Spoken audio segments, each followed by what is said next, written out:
பாட்டு எப்படி பாட்டு பாக்கலாம்? நான் ஒரு சிந்தி கற்கத்துல குந்தி அப்புறம் நாட்டம் முடிக்கவில்லை மகாராஜா நாட்டம் முடிக்கவில்லை. அப்புறம் அங்க தண்ணி இருந்தோ டப்பா இருந்தோ காலம் கழுவவில்லை மகாராஜா காலம் கழுவவில்லை. பரவாத சூத்துக்கு எத்தனை பேரோ நாய வந்த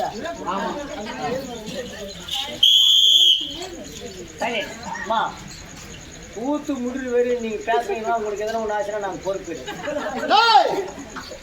அவங்க கூத்து விட்டுக்கிறாங்க, அவங்க எப்படியெல்லாம் பேசுவாங்க, நீ தான் பேசாம இருக்கணும். அவங்க காசு கொடுக்க போறாங்க நம்மளுக்கு. அவங்க கொஞ்ச நேரம் பேசுவாங்க, கொஞ்ச நேரம் அமைதியா இருப்பாங்க, சார் மேல போடுறாங்க, இடுப்பு வலிக்கும், கொஞ்ச நேரம் படுப்பாங்க, கொஞ்ச நேரம் ஏந்துக்குவாங்க.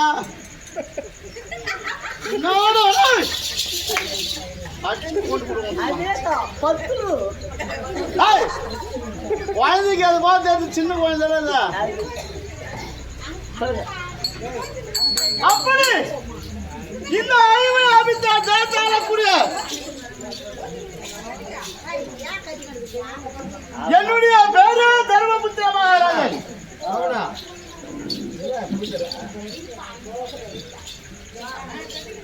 என் தந்தைமார்கள்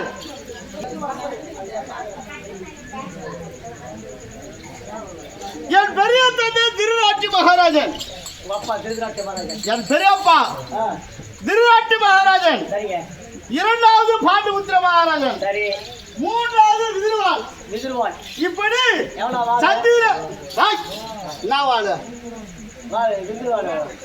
எங்க சித்தாப்பா பேரு இல்ல பேசுறது இல்ல. உங்க ஹஸ்பண்ட் அவரு அவரா தர்மகத்தா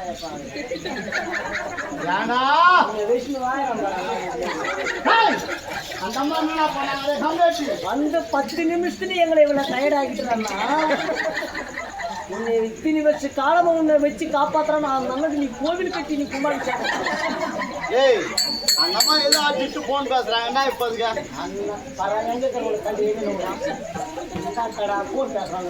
அந்த கதை நான் சொல்றேன் போயிடுச்சு. உன் தொலை தாங்க மாட்டேதான் அப்படி சந்திரா குளத்துல 3 நாள் வந்தாங்க. அக்கா இறங்குறது ஒரு ஃபேன், அந்த ஃபேனை எந்த பக்கம் அந்த பக்கம் திருப்பினா பிரச்சனை தான். ஃபேன் ஆஃப் பண்ணிட்டு யாருக்குமே ப்ராப்ளம் கிடையாது. மகாராஜன் பாண்டுபுத்திர மகாராஜன் விதிர்வாள் சந்திர குளத்துல சுந்தரமாக 3 பேர் பிறந்தாங்க. அப்படி சரி முதலாவது பிரதமர் என்னுடைய பெரிய தந்தை திருநாட்டி மகாராஜன். அன்னவருக்கு பிறவில் இருந்து 2 கண் பார்வை தெரியாது. எங்க பெரியப்பாவுக்கு நான் போட்ட போன்றேன் நான் பொறுப்பா முடியாது. படைத்த கடவுளை கேட்க வேண்டும். அப்படி 2ஆம் முறையாக என் தந்தை இருந்தார். அன்னவர் பேர் பாண்டுபுத்திர மகாராஜன். அவருக்கு என்ன தெரியல? அவருக்கு நீதான் சொல்லலாம். அவருக்கு என்ன தெரியல? அவர் நல்லா இருப்பாரு. அவர் கூட எனக்கு தெரியாட்டும். எங்க அப்பாவும் அப்படி சொல்ற கையில் என்ன இருக்குது? அடுத்து மடித்து விடுவேன் மக்களா போய் உன்னை. இப்ப நம்ம 2 பேருக்கு ஒரு போட்டி. என்ன அடிச்சு நீ மச்சிடு பண்ற? ஆமா அடுத்து மடித்து விடுவேன். இப்போ நீ நடிக்கிறேன்னு சொல்லிட்டுல அடிப்பவன ரெடி. இதுல யாரு அரசன் யாரு வேற காரணத்தால முடிச்சு முடியாது. ஆமா இந்த போட்டியில எவன் ஜெயிக்கிறான்?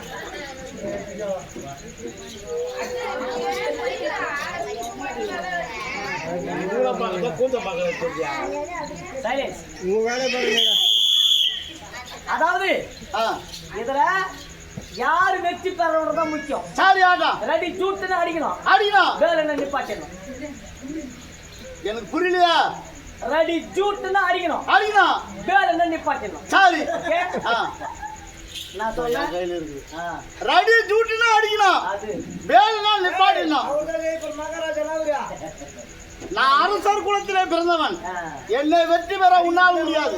நீங்க அரசர் குலமா இருந்தா ஆமா, இந்த கரெக்டா இந்த போட்டியில் நீ ஜெயிக்கணும். சரி ஆட்டம் அடி ஜூட்டுடா, அடிக்கணும், வேலைனா நீ பாட்டணும். இந்த கேள்வியில் உங்களுக்கு எந்த ஒரு டிஃபரெண்ட் இல்ல. எது ஒண்ணு மாற்றம் கிடையாது. நல்லா புரிஞ்சிச்சு எனக்கு. சரி பாக்குறேன். ரெடி ஜூட்டுடா, அடிக்கணும், வேலைனா நீ பாட்டணும். Ready Jude. விளையாட்டு புரியுதா? ரெடி ஜூட்டுனா அடிக்கணும், அடிக்கணும், வேலைனா நீ பாட்டணும். சரி புரியுதா? சரி எப்படி சொல்ல? ரெடி ஜூட்டுனா அடிக்கணும், வேலைனா நீ பாட்டணும். ரெடியா? ரெடியா இருக்கறேன். ரெடி போடி நான் வரப்பா. நானே அடி வாங்குறேன், நீ அப்புறம் அடி வாங்குற? மூளை வேலை செய்யணும். அதாவது ஒரு பானை சோற்றுக்கு ஒரு சோறு தான் பதம் பார்ப்பாங்க. ஆமா, இந்த பிரிஞ்சுக்கு எத்தனை சோறு பதம் பார்ப்பாங்க?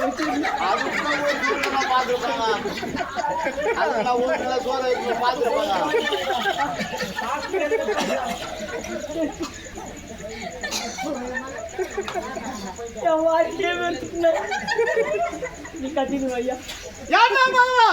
அப்படி 3 பேர் பிறந்தார்கள். என்னுடைய பெரிய தந்தை திருநாட்டு மகாராஜனுக்கு பிறகு கண் பார்வை தெரியாது. பெரிய பக்கம் தெரியாது. கண்ணு தெரியாததுக்கு யாராவது பெண் கொடுப்பார்களா? அப்படி இருந்து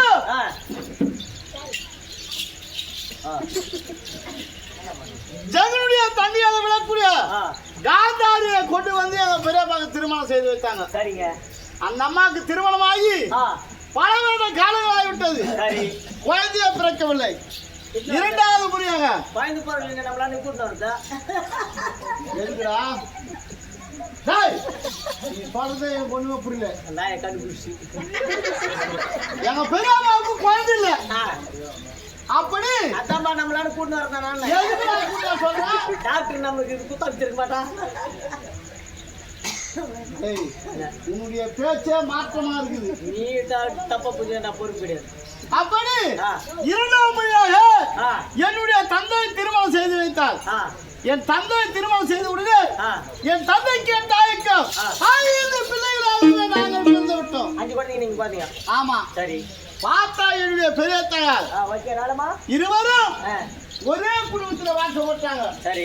என் பெரிய தந்தை பார்த்தா பெரிய தாயார், அடடா இன்னொருக்கு நம்ம முன்பதாக வந்தோம், நமக்கு ஒரு குழந்தை கூட பிறக்கவில்லை, நமக்கு இன்னும் பின்புறமாக வந்தால் இவள் 5 பிள்ளைகளை பெற்றெடுத்து விட்டால் அப்படி என்று எங்க பெரிய தாயாருக்கு போராம குணம் வந்து விட்டது.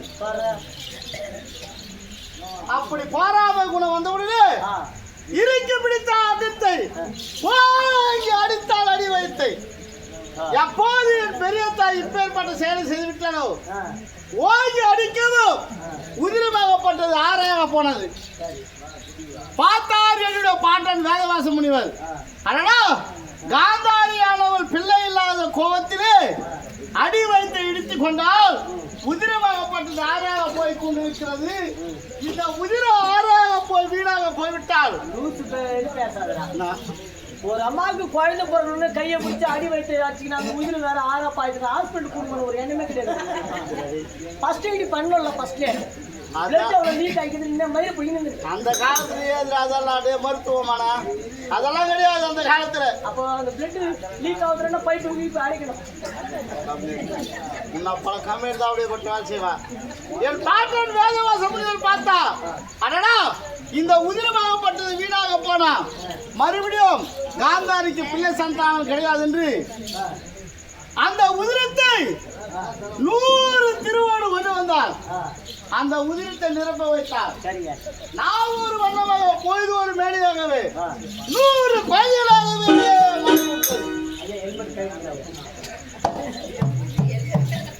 எத்தனை குழந்தாச்சு?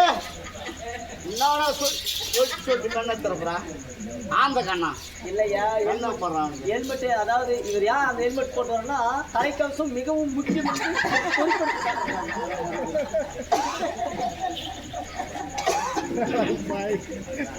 ஏன்னா மனிதனுக்கு மிகவும் முக்கியம் தலைக்கவசம் என்பது மிகவும் முக்கியம். அதனால தான் நாங்கள் முதல்ல வேஷம் போடும்போது ஹெல்மெட் இல்லாத ஆள் ஆடவே மாட்டோம்.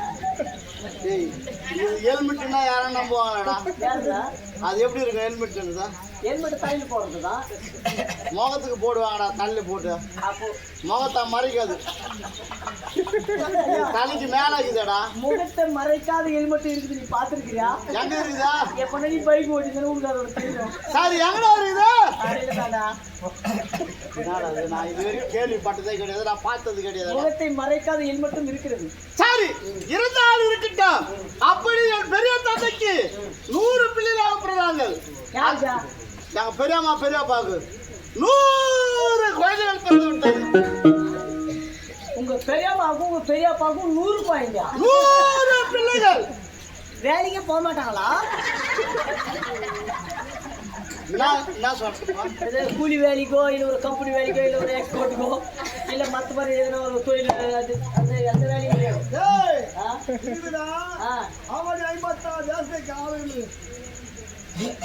அப்படி 100 பிள்ளைகள் பிறந்து விட்டார்கள். அப்போ அது மூத்தராக பிறந்தவன் தான் துரியோதன சக்கரவர்த்தி. 100 குழந்தைய பெத்துக்கிறாடா.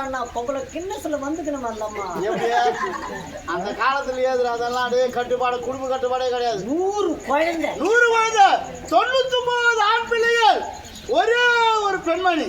வயிறு இப்படி இருந்ததா இல்ல இப்படி இருந்ததா? இவ்வளவு நேரம் நான் என்ன சொன்னேன், நீ என்னடா கவனிச்சிருந்த? ஒரே பிரசவத்துல 100 குழந்தைனா கேட்டுறான் ஒப்பா. அது எப்படி போறதுதான்? அவர் எந்த வேலைக்கு போக மாட்டாங்க, சின்னமலையே பட்டு இருப்பாரா? அது அப்படி கிடையாது. என் தாய், பெரிய தாயி சரி சரி குழந்தை இல்லாத காரணத்தால் அடி வைத்து இடித்துக் கொண்டாள். உதிரமாகப்பட்டது சரி. அவங்க 100 பேர் போறதுக்கு நீங்க 5 பேர் போறீங்க.